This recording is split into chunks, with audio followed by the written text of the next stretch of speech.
BASC, confianza y seguridad certificadas. BASC te pasa la bola. Si detrás de esta exportación no hay trazabilidad, tenemos un problema. BASC te ayuda a minimizar tus riesgos para que tu carga llegue segura a todo el mundo. Porque la seguridad no es un juego. Saludos amigos de Convergente TV, Televisión Global. Bienvenidos a Geopolítica en Debate, un espacio de análisis de los problemas de la paz, la guerra y el orden internacional. En esta noche con el tema la Segunda Guerra Fría.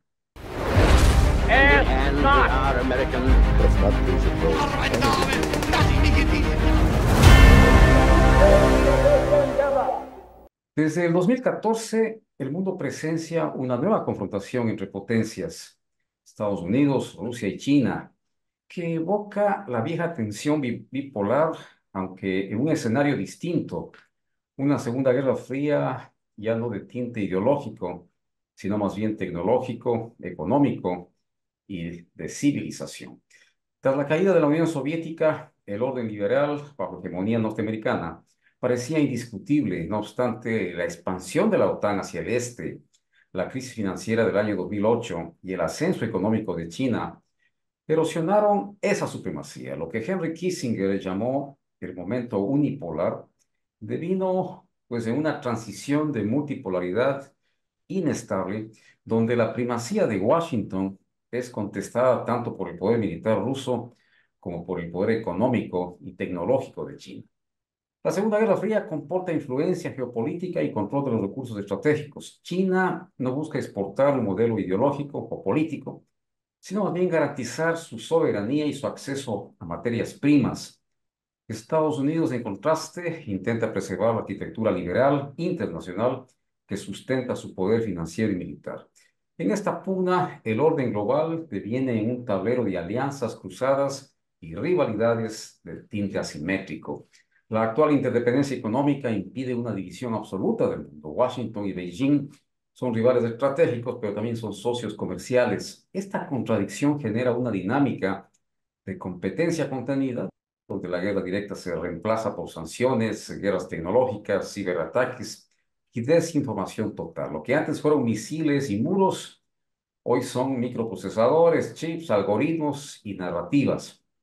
Esto, como lo señala Jung-Chul Han, filósofo coreano, la Guerra Fría del siglo XXI es una guerra de datos. Quien domina la información, pues domina la mente. La invasión rusa de Ucrania en el 2022 cristalizó el nuevo enfrentamiento de bloques. Por un lado, Occidente, bajo liderazgo de la OTAN y la Unión Europea, y por otro, pues Eurasia, con Rusia y China, articulando el eje de los BRICS y proponiendo un orden alternativo basado en la soberanía nacional y el comercio desdolarizado. En este contexto, América Latina vuelve a ocupar un lugar estratégico. Es la región proveedora de energía, alimentos y minerales críticos para la transición energética, pero también es el espacio de disputa entre el liberalismo globalista y los proyectos soberanistas. China avanza mediante créditos de infraestructura, Estados Unidos responde con presión diplomática y control financiero. Pues bien, la región se convierte así en zona de influencia disputada, donde el nuevo orden multipolar busca afirmarse. La Segunda Guerra Fría no será recordada por sus batallas, sino por sus algoritmos. Es la lucha entre un mundo que agoniza, entre la hegemonía liberal, y otro que emerge, el del capitalismo de Estado y la soberanía digital. El desenlace definirá si el siglo XXI será un tiempo de cooperación multipolar o de fragmentación global. Para analizar este tema se encuentra con nosotros una vez más un buen amigo de esta casa, Roberto Marchán Brito, licenciado en Ciencias Aeronáuticas Militares, licenciado en Antropología Cultural y magíster en Sociología Política. Pues bien, damos la más cordial bienvenida a Roberto. Buenas noches y buenas tardes con las personas que nos escuchan y gracias por la invitación, Timmy. Gracias, Roberto. Una vez más, bienvenido para ya entrar en materia sin pérdida de tiempo, mi querido Roberto. ¿En qué se diferencia esta nueva confrontación global de la Guerra Fría original, tú recuerdas, entre 1947 y 1991, que con la Unión Soviética colapsaba? pues entramos en este estado de cosas. Es muy interesante y estaba escuchando con mucha atención muy, muy interesante y acertado resumen inicial, aunque no debería ser resumen, sino introducción. Digo resumen porque básicamente hablaste de lo que estamos enfrentando, una situación bastante compleja. Y yo quisiera para que la gente que nos escucha meter un poco o entrar un poco en la discusión, que cuando estamos hablando de lo que ocurre actualmente en el mundo, estamos hablando básicamente de poder. ¿Y qué es el poder? El poder entendido desde la perspectiva de que la capacidad que alguien o algo, una entidad política, social, como es un Estado, puede ejercer sobre otro Estado para que las decisiones que tome ese Estado sean en función de los intereses de aquel que ejerce el poder. Y el poder no es una cosa, a veces tenemos una idea un poco compleja acerca del poder, es difícil de entenderlo, porque el poder no es algo que se adquiere, no es como esta taza, por ejemplo, que yo la adquiero, la compro y ya la tengo. El poder es un fenómeno, el poder es un fenómeno de las interrelaciones sociales. ¿Qué quiere decir cuando yo digo que el poder es un fenómeno de la interrelación social? Es que el poder existe donde existen al menos dos personas. En el momento en que existen dos personas, es decir, una base social, se empieza a ejercer el mecanismo, este fenómeno del poder. Como te vuelvo y repito, entendido como la capacidad de influenciar en la toma de decisiones de la otra persona a que a esa toma de decisiones me sea o esté alinee con mis intereses. Entre los estados ocurre algo muy similar, porque los estados son construcciones sociales finalmente. Las naciones, recordemos, son construcciones culturales y de identidades culturales, y los estados son más bien construcciones políticas legales. En el pasado se pensaba que a una nación le corresponde un estado. Hoy se ha superado la idea de un estado, una nación, y podemos hablar incluso de varias naciones dentro de un solo estado, porque el estado es una construcción política. Pero en fin. Entonces, bajo esa dinámica del poder, lo que siempre ha existido en el mundo es estados o gobiernos o construcciones sociales que han ejercido de una u otra forma poder sobre otros. Tanto el poder se ejerce tanto dentro de una sociedad como hacia afuera de la sociedad. Entonces, así hemos visto pasar por el mundo aquellos que algo hemos leído de historia y creo que todos los que nos escuchan deben saberlo. Por ejemplo, hemos visto pasar los imperios diversos que ha habido en el mundo, el imperio romano, los griegos, el imperio otomano, finalmente vino en el siglo XVII el imperio español también, que fue el responsable de la descubrimiento y colonización, entre comillas, de América, el Imperio Británico, que fue el que modeló el mundo, sobre todo en el siglo XVIII hasta principios del siglo XIX, y decayó en el siglo XX. Y en el siglo XX el imperio hegemónico básicamente fue el imperio norteamericano, que se fue construyendo a partir de la Primera y de la Segunda Guerra Mundial. Sobre todo sobre la base de la economía, y eso es interesante porque si bien todos los imperios tienen esas características, de este imperio estadounidense se construyó sobre la base del dólar y sobre la base de la ideología también. Y recordemos que en la gran mayoría del siglo XX hubo un enfrentamiento geopolítico entre dos grandes imperios, el imperio norteamericano y por otro lado el imperio soviético, que se disputaban el mundo desde una perspectiva ideológica y desde perspectiva económica. Finalmente, en el año 1990, con la caída del muro de Berlín, el hundimiento de la Unión Soviética, la caída del socialismo real, emergió un único hegemón mundial, Estados Unidos, y ahí se habló mucho de la idea de que habían terminado las ideologías, de que finalmente la democracia liberal como forma de estructurar una sociedad tanto social como económicamente había triunfado, de que el capitalismo era la forma básica y la democracia era la forma básica de entendimiento entre los seres humanos. Y pensó en un momento de tal vez de optimismo, entre comillas también, de que el mundo se iba a encaminar hacia una paz perpetua, incluso se habló, porque ya no había estas disputas de poder. Pero nos vemos y nos hemos dado cuenta ahora de que la realidad no es así, de que de alguna manera siempre van a aparecer nuevos poderes que van a retar al poder hegemónico en este momento. Y esos nuevos poderes, como tú bien lo dijiste en la introducción, son Rusia, por un lado, que es el poder militar que se ha destacado en este momento. Recordemos que Rusia viene de las cenizas de la Unión Soviética, también pasó por unas etapas muy duras en los años 90, principios de este siglo, en donde Rusia prácticamente fue o quedó disminuida a una fracción de lo que fue cuando fue parte de la Unión Soviética, pero se ha logrado recuperar. Y sobre todo la emergencia de China. Y en esta emergencia de China tenemos que darnos cuenta también de que de alguna manera los mismos Estados Unidos y el mismo mundo occidental, porque no deberíamos hablar solo de Estados Unidos, tal vez es más adecuado hablar del mundo occidental pensando no solo en Estados Unidos, sino de Estados Unidos, en Europa y los países que se alinean con la visión de la, de esta visión también ideológica de la democracia liberal, etcétera, etcétera. Le vio a China como una oportunidad también para convertirla en su fuente de recursos humanos baratos para que su industria siga produciendo y siga enriqueciéndose. Y el mundo occidental se dedicó más a una financiarización de la economía. Y le fueron, de alguna manera, le dieron el empuje que requería China para convertirse en la fábrica del mundo. Y hoy prácticamente China es la fábrica del mundo. Y en este proceso el mundo occidental pensó que se podría beneficiar permanentemente teniéndole a China como la fábrica del mundo y siendo en cambio el mundo occidental, refiriéndome a los que había dicho, sobre todo Estados Unidos y Europa, más Canadá, Australia y otros países, Japón, Corea del Sur puede ser, siendo los que manejen las finanzas mundiales, los que manejen la economía mundial y enriquecerían de esa manera. Pero resulta ser que al entregarle la capacidad manufacturera, es decir, de la economía real a China, ahora esa capacidad manufacturera está retándole a este otro mundo financiero y el mundo financiero no tiene muchas opciones para reaccionar o se está dando cuenta muy tarde de que necesita reaccionar. De ahí viene, por ejemplo, el conocido eslogan por el cual Donald Trump ha ganado ya sus dos presidencias, el Make America Great Again. ¿Qué quiere decir esto?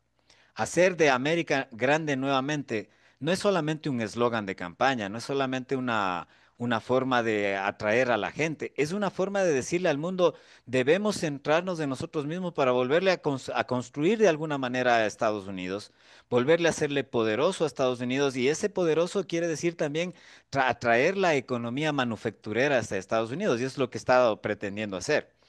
Yo creo, desde mi punto de vista, de que muy tarde, probablemente, y eso también ha traído enormes contradicciones, porque recordemos que una de las cosas que Estados Unidos y el mundo occidental pregonó durante todos estos 30 años al menos, o si no más, 60 años, fue la libertad de comercio, la libertad entendida como la capacidad para negociar con todo el planeta libremente, entre comillas, y hoy por hoy se ven abocados a la necesidad de cerrar sus fronteras, no solo físicas para evitar migraciones, sino económicas, financieras, para tratar de sostenerlo y reconstruir la industria que han perdido.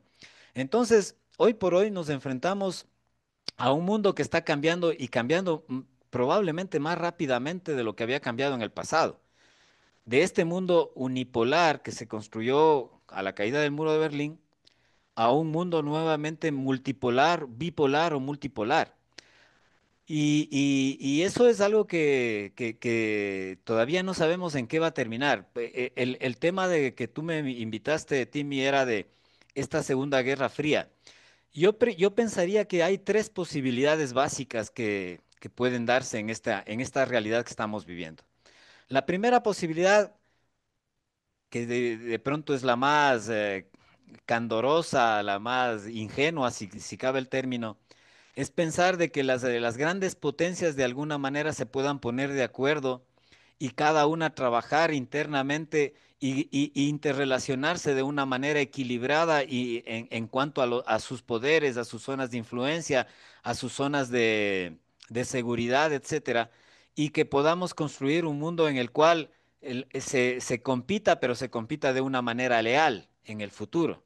Es decir, ya no solo una gran superpotencia que es el policía del mundo, sino que podamos construir con varias potencias mundiales y tal vez construir un entramado superior que haga que las relaciones internacionales sean menos caóticas de lo que son ahora o anárquicas de lo que son ahora. Esa sería la primera opción, la más, como te decía, ingenua probablemente que lo que podría pasar ahora. La segunda opción sería la Guerra Fría 2.0, es decir, que abran bloques nuevamente al estilo de lo que pasó en el siglo XX a partir de del fin de la Segunda Guerra Mundial y sean bloques totalmente cerrados que se den la espalda y se enfrenten los unos a los otros. Ahí estaríamos hablando de que estos bloques cada vez se aislarían más del cada uno de ellos y trabajarían a su interior y se amenazarían externamente entre ellos. Puede ser dos bloques o puede ser tres bloques. Ahí podría ser más bien dos bloques. Un bloque occidental y un bloque oriental probablemente. O podrían aparecer más bloques, pero estaríamos como nuevamente asistiendo a lo que ocurrió en el siglo XX y siempre con la espada de Damocles de una conflagración de carácter mundial en la cual nadie resultaría vencedor. Esa sería la segunda opción. Y la tercera opción que yo veo es ya una opción en la cual eh, tanto a nivel mundial como a nivel regional, cada uno de los poderes trate de obtener sus beneficios o de lograr sus beneficios a costa de los demás, que sería lo más caótico posible. Y ahí estaríamos sí sujetos a una innumerable cantidad de problemas de carácter social en los países, de problemas de carácter limítrofe entre los países, de guerras comerciales, de guerras híbridas, de guerras de todo tipo, y en un mundo cada vez más, más anárquico y caótico, que sería lo más peligroso para la humanidad, finalmente. Entonces yo veo estos tres escenarios, el que creo que podrían terminar lo que estamos viviendo, pero el hecho cierto es que todavía no sabemos hacia dónde caminamos, creo yo. Todavía es pronto para decir hacia dónde, hacia qué vamos a llegar. Pero lo que sí es cierto es que la humanidad se enfrenta a una nueva situación que tiene como todo cambio de época sus enormes y potenciales peligros para todos. BASC, confianza y seguridad certificadas. Vas, te pasa la bola. Si detrás de esta exportación no hay trazabilidad, tenemos un problema. Vas te ayuda a minimizar tus riesgos para que tu carga llegue segura a todo el mundo. Porque la seguridad no es un juego.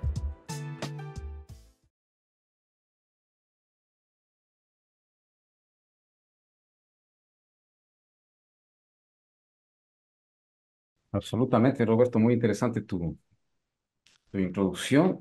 Eh, ¿Hasta qué punto, Roberto, el declive del multilateralismo y el retorno de los nacionalismos han acelerado la nueva rivalidad entre las potencias? Cuando te digo el declive del multilateralismo, recuerdo a Henry Kissinger, quien él defendía la coexistencia de los estados en base a reglas. ¿En qué medida las reglas de esa coexistencia, valga la redundancia, se han visto afectadas y pueden estar llevando al mundo a esta condición de Segunda Guerra Fría o una confrontación de características que sabe Dios en qué términos podamos llegar? Lo que siempre los seres humanos, creo yo, y sobre todo después de las dos grandes guerras del siglo XX, la Primera y la Segunda Guerra Mundial, se plantearon, recordemos que fueron, tal vez ya, incluso para nuestra generación, Tim, pero más aún para las generaciones actuales, creo que es algo difícil de entender y que más suena como un mito. La enorme destrucción que ocurrieron en esas dos guerras, sobre todo concentradas sobre todo en Europa. Millones de muertos, destrucción total de países, de ciudades y el mismo corolario de del lanzamiento de las dos bombas atómicas sobre Hiroshima y Nagasaki. Es algo que tal vez para mucha gente está lejos, pero lo que nos está ocurriendo es que esta situación, esta realidad se va volviendo cada vez más cercana. Entonces, ante esa circunstancia de lo que pasó, nuestros antepasados, entre comillas, las personas que vivieron eso, de alguna manera quisieron poner un límite a este mundo caótico que yo te digo en las relaciones internacionales. Si tomamos las ideas de Hobbes, recordemos que Hobbes, como los contractualistas, hablan de que las sociedades humanas han escrito un contrato social para poder vivir de alguna manera en paz, para no matarnos los unos a los otros. Recordemos la frase de Hobbes de que el hombre es el lobo del hombre, es decir, dejado a la naturaleza, el hombre se acabaría a sí mismo, en otras palabras. Y por eso los seres humanos construimos contratos sociales y los estados es básicamente un contrato social en donde todos le cedemos de alguna manera nuestra libertad de acción individual para que en base a ciertas leyes le damos al Estado la potestad de controlar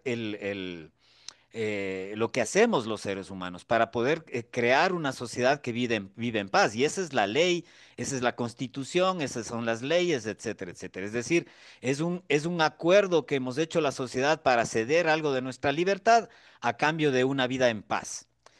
Pero a nivel, eso ocurre a nivel de los estados, pero a nivel supranacional, sobre los estados, no existe algo así.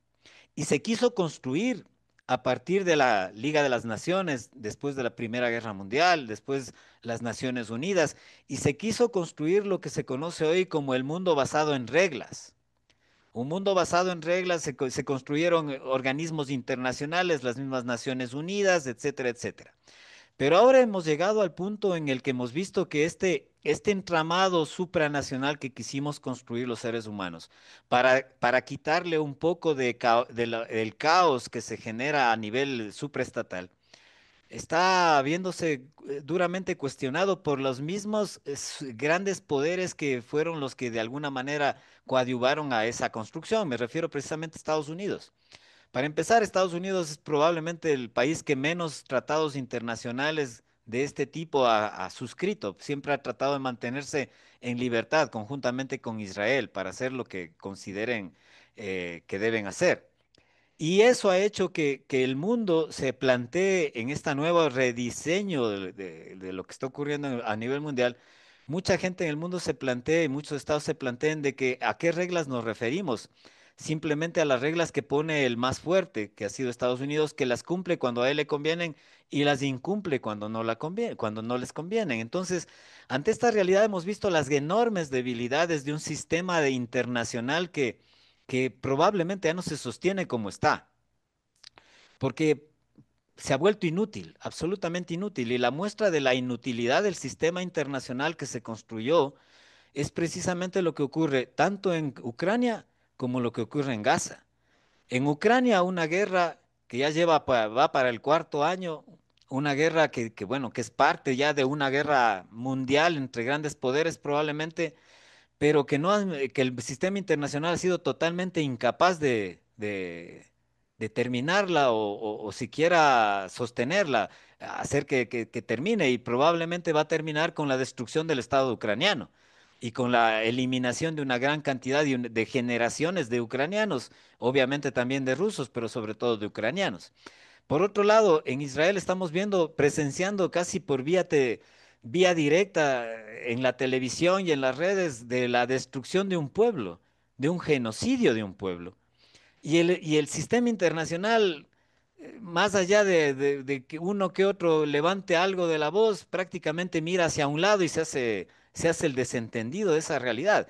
Entonces estamos asistiendo a un mundo en el que nuevamente, sobre todo los estados pequeños, los estados con menores capacidades, están dándose cuenta de que no pueden confiar en este sistema internacional y que nuevamente entramos en una dinámica en la cual solamente nuestra propia acumulación de poder y nuestras propias alianzas regionales o internacionales es lo que nos puede dar seguridad. Es decir, nuevamente estamos entrando en un mundo muy parecido al que probablemente estábamos antes de la Primera y Segunda Guerra Mundial.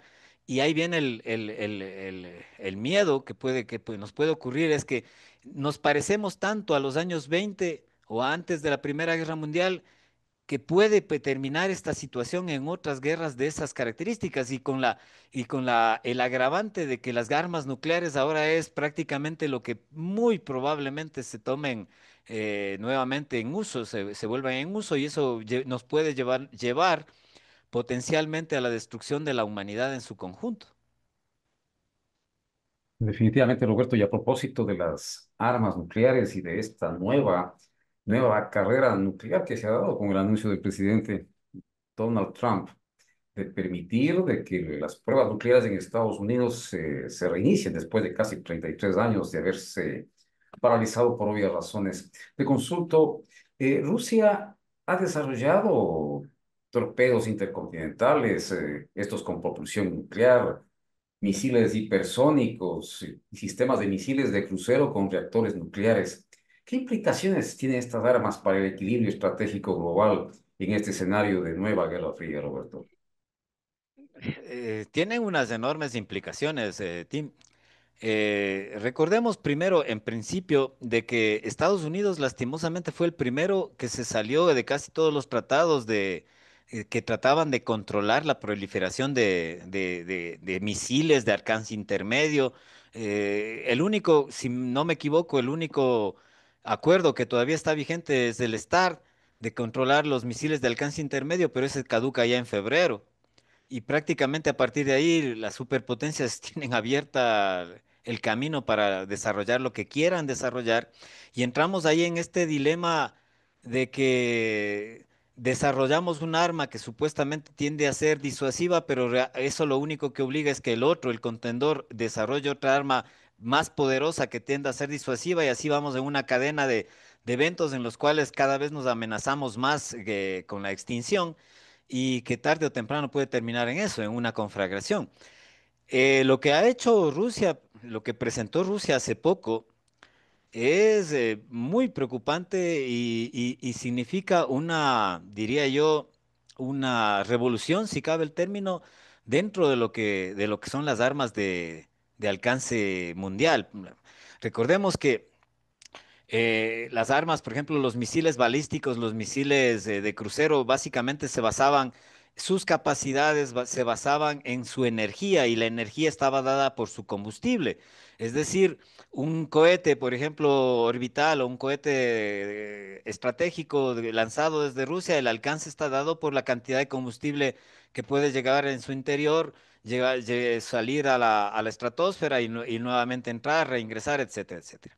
Estaba dado. Pero ahora Rusia ha presentado o ha hablado de que tiene ya un misil de características de crucero, que no son los de orbitales, sino más bien son los que vuelan a bajo nivel, pero que está alimentado por una mini central nuclear, que le da prácticamente capacidades ilimitadas para mantenerse en vuelo. ¿Qué quiere decir esto? Que ya no necesito yo recibir, por ejemplo, si es que yo tengo esta arma y estoy en una situación de conflicto, yo ya no necesito esperar a ver si es que hay alguna amenaza real que me amenace otro país para yo disparar mis misiles, sino que yo puedo simplemente sacarlos ya al aire y mantenerlos ya en el aire a estos misiles antes incluso de que el otro contendor dispare los suyos. Y que a pesar de que los primeros que hayan disparado lleguen a mi territorio y me destruyan, si yo ya tengo los otros en el aire, estos inevitablemente van a llevar y van a afectarle al otro contendor. Entonces, esta es una situación que cambia muchísimo la dinámica de la guerra, cambia muchísimo la dinámica de este tipo de enfrentamientos. Por otra parte, también presentaron el torpedo Neptuno, un torpedo de características nucleares, que más que destruir una zona por la propia explosión, lo que produce son grandes tsunamis, o lo que puede producir grandes tsunamis. Es decir, estamos llegando a un punto en el que la capacidad es, que podemos destruir ya países, ciudades, sobre todo las zonas costeras, provocando enormes tsunamis que afecten a todas esas zonas costeras. Entonces todas estas son elementos muy preocupantes y eso es lo que ha presentado Rusia de una manera, diría yo, disuasiva, Pero lo que no sabemos también es en qué están trabajando los otros contendores en este tablero geopolítico, en qué está trabajando Estados Unidos, en qué está trabajando la misma China e incluso en qué están trabajando los europeos, probablemente con menores capacidades. Entonces, nos enfrentamos nuevamente en escenarios, como te iba diciendo, muy, muy peligrosos. Y detrás de todo esto también está la capacidad de empleo de las armas nucleares, que está siempre pendiente. Entonces, el corolario de esto, mi querido Tim, es que el mundo está entrando, si es que no entró ya, para muchos analistas ya estamos en una tercera guerra mundial híbrida, pero yo creo que estamos entrando en en una etapa de la convivencia humana muy complicada y que aún no tenemos idea de cómo va a terminar, en qué va a terminar. Y si nos llevamos por la historia, lo que ha ocurrido en la historia, la situación se vuelve incluso más compleja, porque todos grandes imperios, cuando los imperios han entrado en una decadencia, cuando los imperios estaban por desaparecer, nunca han desaparecido simplemente así. Generalmente han desaparecido en medio de guerras, en medio de enfrentamientos, en medio de disputas y con enorme sufrimiento, obviamente, para todas las personas. Absolutamente, es bastante oscuro el panorama. Roberto, con la aparición de estos misiles crucero que tú bien lo explicaste, específicamente este Burevestnik, que tiene el reactor nuclear, como tú bien decías, resolvieron el problema de la autonomía y el misil puede llegar y permanecer en el aire un tiempo indefinido. ¿Constituye esto, Roberto, que se haya roto finalmente la superioridad tecnológica de Estados Unidos frente a Rusia? Yo no me atrevería a decir de que se ha roto la superioridad tecnológica todavía. Recordemos que Estados Unidos no puede no es que ha dejado de ser un enorme poder, es probablemente las fuerzas armadas más poderosas del planeta, siguen siendo, no es que han dejado de serlo, y la intención es invertir ingentes cantidades de recursos que bien pudieran ser utilizados en fines más pacíficos, como acabar con el hambre mundial, por decirlo de alguna manera, pero se van a utilizar para tratar de mantenerse en esa competencia al menos. Lo que sí es cierto es que Estados Unidos está poco a poco perdiendo sus capacidades y perdiendo la guerra tecnológica, sobre todo frente a China. Yo veía hace poco, no recuerdo bien ahora los números exactos, pero para hacerte más o menos una relación, para que la gente que nos escucha tenga una relación. A principios de este siglo, Estados Unidos era el país que lejos graduaba la mayor cantidad de ingenieros y matemáticos, por ejemplo, en sus universidades. Hoy por hoy, China le supera con creces, perdón, en graduar ingenieros y matemáticos en sus universidades. A inicios de este siglo, la gran mayoría de las nuevos inventos de estos documentos que se sacan, se me fue de la cabeza, para cuando se inscribe las patentes. La gran mayoría de las patentes mundiales de nuevas cosas, de nuevos instrumentos, de nueva tecnología, eran de Estados Unidos. La gran mayoría. Hoy por hoy es de China y de largo la gran mayoría de las patentes. Entonces son dos pequeños elementos que nos permiten ver cómo ha cambiado la dinámica de entre los dos países. Y en esto tiene enorme ventaja China por varios factores. Primer factor, su población. Estamos hablando de una población de Estados Unidos de alrededor de 350 millones de habitantes con una población de China de 1.300 millones de habitantes más o menos. O sea, una enorme diferencia en población. Recursos naturales. Por ejemplo, las famosas tierras raras, que para que la gente que nos escucha, cuando se habla mucho de tierras raras, en realidad cuando se habla de tierras raras se está hablando de ciertos elementos, 17 o 18 elementos que son indispensables para la tecnología actual. Y el problema que tienen estos elementos no es que sean escasos realmente, en realidad existen en el planeta, sino que están generalmente muy concentrados o muy dispersos, más bien dicho, y muy mezclados con otros elementos y requieren de enormes capacidades tecnológicas y de diverso tipo para poderlos procesar. y convertirlos en realmente en un elemento utilizable en la tecnología. Y esos factores, por ejemplo, China domina el 90% de las tierras raras del mundo, que son indispensables para la industria, para la tecnología e incluso la tecnología militar. Entonces, China tiene ahora también la capacidad tecnológica, la capacidad manufacturera más grande del planeta, muy por encima de todos los países del mundo. ¿Cuál es todavía en lo que Estados Unidos tiene enorme peso? Todavía es el dólar. Y ese es probablemente el centro de gravedad de Estados Unidos y al centro de gravedad que China ya se está preparando conjuntamente con los BRICS, conjuntamente con Rusia, para poner en entredicho. De hecho ya lo puso en entredicho porque de lo que hasta hace pocos años el dólar era la divisa de intercambio mundial de todos los productos, hoy por hoy ya los países de China, del Asia, de la ASEAN, por ejemplo, la Organización de Cooperación de Shanghái, ya comercian en sus propias respectivas monedas, es decir, están dejándole de lado al dólar, que es probablemente el centro de gravedad donde se fortaleció totalmente el poder de Estados Unidos y que si es que cae el dólar, probablemente el poder de Estados Unidos va a caer profundamente y va a caer en una crisis grave. Por otro lado, también tiene la estabilidad política. Nos guste o no nos guste, seamos amigos o menos amigos de la democracia liberal con sus supuestas libertades o del sistema político chino con sus supuestas y falta de libertad. Lo cierto es que es mucho más estable el sistema político chino que el sistema político norteamericano. Estamos viendo lo que pasa en Estados Unidos ahora día a día. Recién el día de hoy, después de más de 40 días, pudieron ponerse de acuerdo los demócratas y republicanos para que el gobierno federal pueda seguir trabajando y funcionando en base a seguir aumentando su deuda, es decir, prender la máquina de hacer billetes.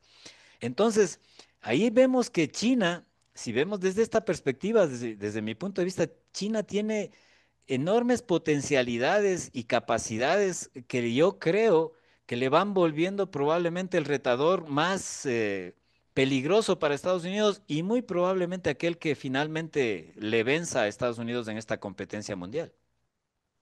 Por supuesto, Roberto, y a propósito esto de las transiciones hacia energías limpias, ¿podría esta situación intensificar el conflicto entre potencias? Tú mencionabas del acceso a tierras, a las tierras raras, a esto de buscar eliminar los combustibles fósiles para algún momento dado, tomando ventaja de las tierras raras, de este tipo de minerales, pues migrar a esas energías alternativas. En ese sentido, te decía, esta crisis mundial pudiera tener ribetes mucho más complejos de ser resueltos, Roberto, intensificarse, te decía, el conflicto entre potencias por esto. ¿Cómo lo ves tú? Muy probablemente, de hecho, ya se dio un primer encontrón. Recordémonos de que Estados Unidos intentó ponerle altos gravámenes de más del 50% a los productos chinos y China contestó simplemente restringiendo o poniendo ya restricciones a la exportación de tierras raras de Estados Unidos. Y este ahorcamiento que le hizo China a Estados Unidos le obligó al presidente Trump a dar marcha atrás, reunirse con Xi Jinping, se reunieron en Seúl, si no estoy mal, y prácticamente dar marcha atrás en todo este tiempo, en todo este tipo de cosas, para que China simplemente le diga que, bueno, te voy a seguir dando tierras raras por un año más. Entonces, ahí nos podemos dar cuenta el enorme poder que tiene ya China por sobre Estados Unidos. Es decir, hemos pasado de un momento en el que Estados Unidos probablemente con las amenazas comerciales podía imponerse a todos los países del mundo, como de hecho lo ha hecho en la gran mayoría, pero hoy vemos que ya no se puede imponer a ciertos países, sobre todo a China.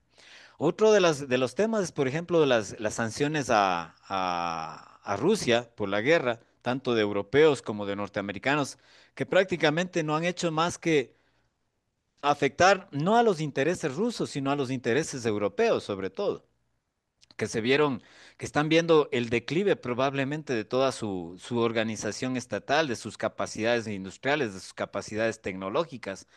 ante la emergencia, en cambio, de Rusia como una potencia no solo militar, sino que tal vez se va convirtiendo de a poco en también una potencia tecnológica. Entonces, estos son parte de los enfrentamientos que para, como te decía, que para muchos analistas ya implican cierto nivel a que hemos entrado ya en una tercera guerra mundial, pero que esta tercera guerra mundial tiene características diferentes. Es una guerra híbrida que se pelea en otros ámbitos. Uno de esos ámbitos más importantes que ya se pelea desde hace mucho tiempo es también el ámbito de las mentes de las personas, porque hemos visto también enormes alineamientos retóricos del un bando y del otro bando. O sea, estamos viendo que los medios de comunicación prácticamente se han dividido en medios en que apoyan al un bando y en medios en lo que apoyan al otro bando, cuando supuestamente parte de la libertad desde la democracia liberal era el pluralismo ideológico, la capacidad de mirar las cosas que ocurren en el mundo con una mente abierta y entender o tratar de entender las posiciones de cada quien. Hoy vemos nuevamente alineamientos hacia el un lado, hacia el otro lado, porque sobre todo para las personas que ostentan el poder, mantener la retórica es fundamental para poder mantener el apoyo de sus respectivas poblaciones. Y si cogemos, por ejemplo, el caso de Europa, por ejemplo, Europa está muy probablemente a puertas de destruir, si no destruir, por lo menos minimizar su estado de bienestar, que lo construyeron prácticamente a fuerza y pulso a partir de la Segunda Guerra Mundial. ¿Cuál es su estado de bienestar? Tener una educación gratuita de alta calidad, tener una salud de alta calidad, tener servicios básicos para la gente de alta calidad, unas sociedades equilibradas sin grandes diferencias sociales entre los de arriba y los de abajo, etcétera. Pero ahora se están viendo obligados, entre comillas, por su forma de entender el mundo, de invertir gran parte de los recursos que deberían estar invertidos en este estado de bienestar, invertir en nuevos desarrollos tecnológicos militares y tratar de apostar el futuro a algo que se conoce ahora como una especie de keynesianismo militar. Es decir, basarse en que el desarrollo industrial y el desarrollo económico de estas sociedades va a ser la industria militar. Es decir, de alguna manera los estados están apostando a convertirnos en estados militarizados, en estados policializados. Un poco las distopías de los libros de George Orwell, etcétera, etcétera, que habíamos visto en el pasado. De alguna manera el mundo se va acercando va convirtiendo esas distopias en realidades. BASC, confianza y seguridad certificadas. Vas, te pasa la bola. Si detrás de esta exportación no hay trazabilidad, tenemos un problema. Vas te ayuda a minimizar tus riesgos para que tu carga llegue segura a todo el mundo. Porque la seguridad no es un juego.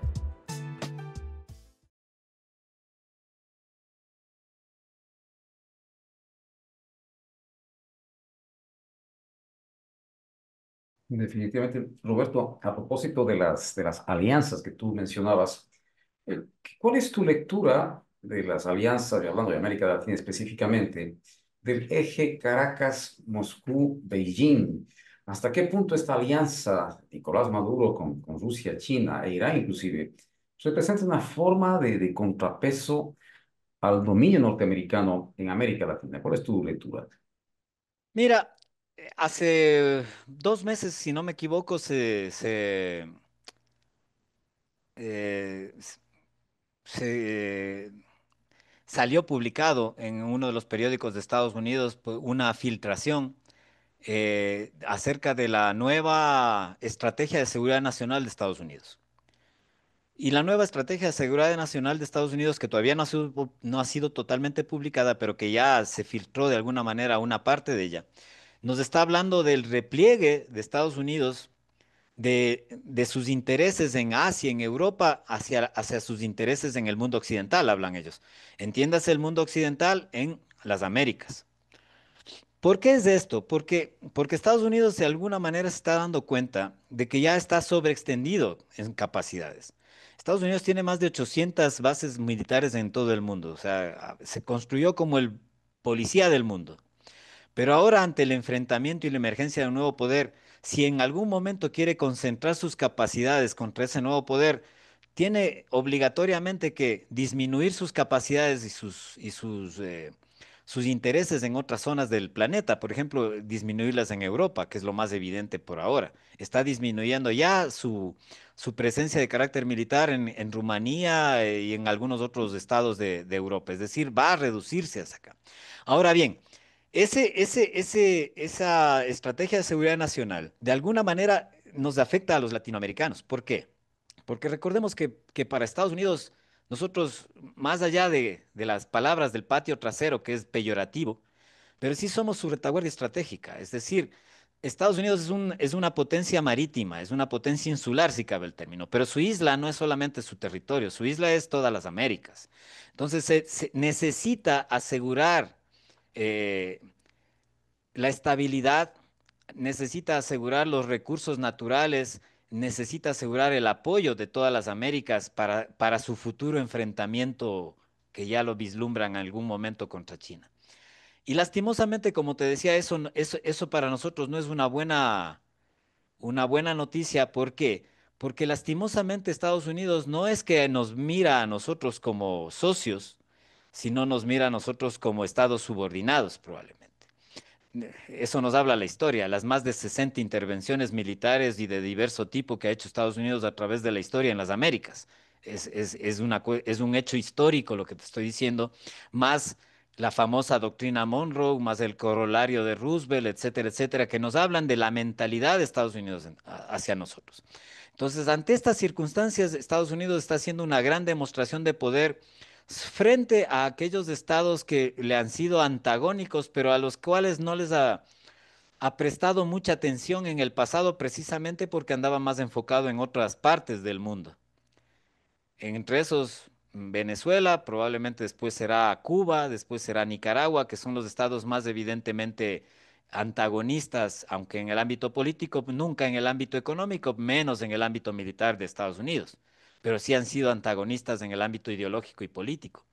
Entonces, este repliegue de Estados Unidos, obviamente, y parte de esto es el despliegue que ha hecho en el Caribe, la amenaza de cambio de gobierno, porque Estados Unidos, como te decía, para asegurar su patio trasero o su retaguardia estratégica, como prefiero yo decirlo, necesita cambiar los gobiernos que no le son afines por gobiernos afines, así de simple.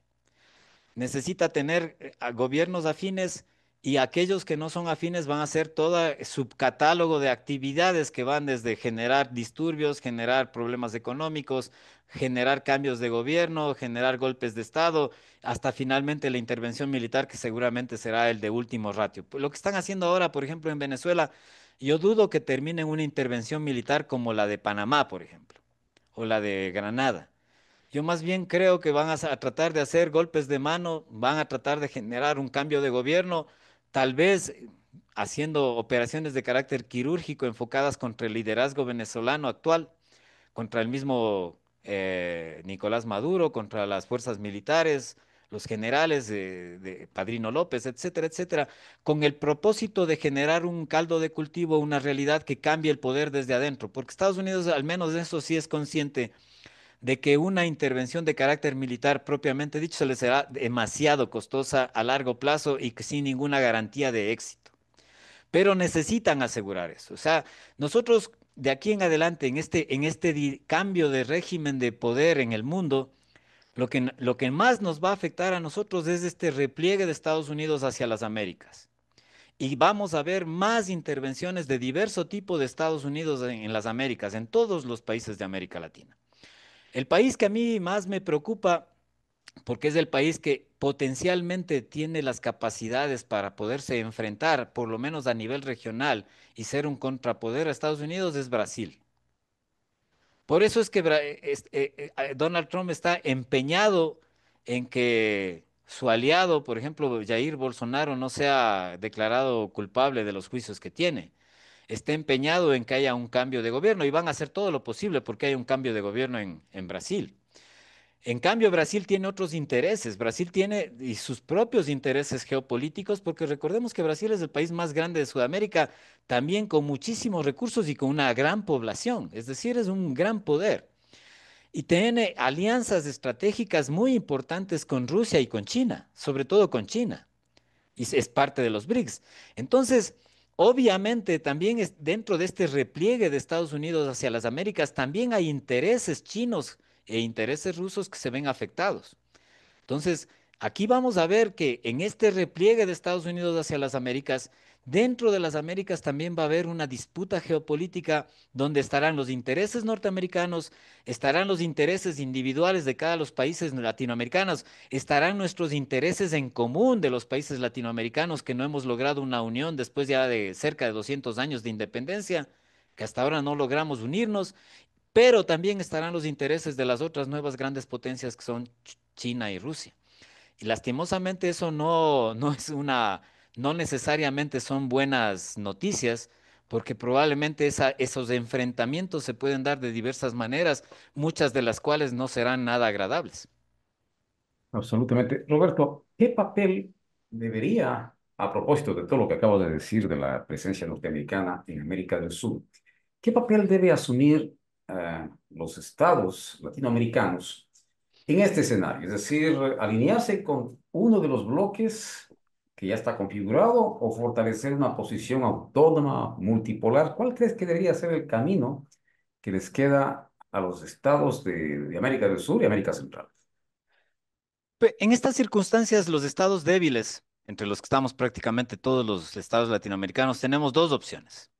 O nos alineamos a uno de estos poderes, o tratamos de mantener nuestra independencia y mantenernos alejados de las disputas macros, mantenernos, si cabe el término, neutrales. ¿Cuáles son las ventajas y cuáles son las desventajas de los dos bandos? El problema es que cuando nos alineamos a uno de los poderes, los grandes poderes no nos ven como socios, generalmente, menos Estados Unidos. De China no lo sabemos todavía. Hay quienes dicen que China tiene otra mentalidad confuciana, etcétera, etcétera. Hay otros que dicen que igual los más realistas como John Mearsheimer, por ejemplo, él habla de que todo imperio se comporta como imperio tarde o temprano. El problema de alinearnos a un estado es que los estados poco a poco, los grandes estados nos convierten en lacayos. Y cuando tú eres lacayo, tú no tienes ningún tipo de derecho. Cuando tú eres lacayo, simplemente tienes todas las obligaciones, pero no tienes ningún derecho. Y te utilizan para tus recursos, te utilizan para lo que el gran poder quiera utilizarte. Ese es el gran problema de estar totalmente alineado, no solo en un lado, a cualquiera de los lados. La posibilidad de convertirte en un estado lacayo. La otra, la de mantenerte independiente, la de tratar de mantenerte equilibrado, de la de no alinearte con uno de los bandos, yo creo que es la más efectiva que nos permite de alguna manera mantenernos y tratar de trabajar de la mano adecuadamente con el un poder y con el otro poder, siempre pensando en nuestros propios beneficios, en nuestras propias intereses. O sea, ser de alguna manera algo soberanos, no entregar totalmente nuestra soberanía a otro estado, a otro gran poder, como es lo que pienso yo que está pasando aquí, por ejemplo, actualmente. Entonces, desde mi punto de vista, entre estas dos disyuntivas, el alineamiento que me puede convertir en un estado lacayo y el mantenerme independiente, tratando de manejarme adecuadamente con los dos grandes poderes, no es algo fácil, obviamente. No va a ser nunca algo fácil, pero sí puede ser posible. Un ejemplo es, por ejemplo, Suiza. Suiza, a pesar de que las dos grandes guerras mundiales que mataron millones de personas se dieron a su alrededor, se mantuvo como un estado independiente, como un estado neutral, y sobrevivió, y creció, y se desarrolló. Es un gran ejemplo que nos puede dar un camino. La otra posibilidad, pero yo veo la más complicada por nuestra propia realidad, es la Unión Latinoamericana. Si nosotros nos uniéramos, los 18 países, si no me equivoco, que somos, por ejemplo, Sudamérica, nos podríamos convertir en otra potencia mundial, en un retador mundial, por lo menos regional, en un retador mundial, en también también exigir nuestro lugar en el concierto internacional, en no solo ser países pequeños que lo único que hacen es aceptar lo que los grandes países dicen, sino también nosotros poner nuestra voz en el concierto internacional. Yo soñaría con eso. Eso fue, por ejemplo, el gran sueño de Simón Bolívar, de los libertadores. Pero lastimosamente, después de 200 años ya, recordemos que 1830 el Ecuador nace como Estado independiente, ya vamos a cumplir 200 años en el 2030. En 200 años no hemos sido capaces de lograr esa unión. ¿Por qué no hemos sido capaces? Porque también el gran poder que está ahí el norte no le conviene una unión latinoamericana y van a hacer obviamente todo lo posible por evitar que eso ocurra.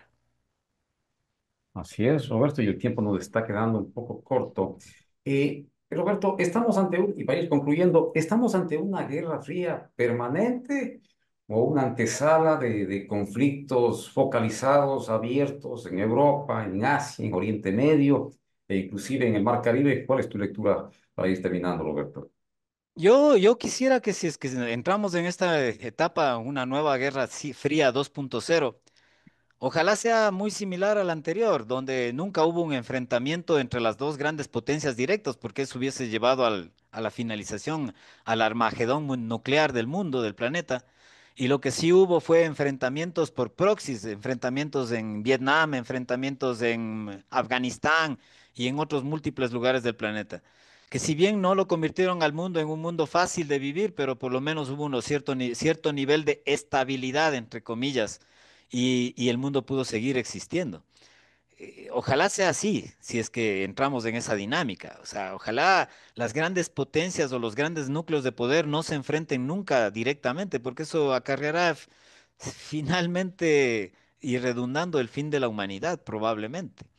Entonces, ojalá no entremos no entremos primero en una nueva guerra fría. Ojalá los países y los líderes de cada país podamos tener la capacidad de poder entendernos, de poder respetarnos, de poder de alguna manera ceder algún espacio de poder para que haya cierto nivel de gobernanza mundial, aunque eso cada vez se ve más difícil de alcanzar.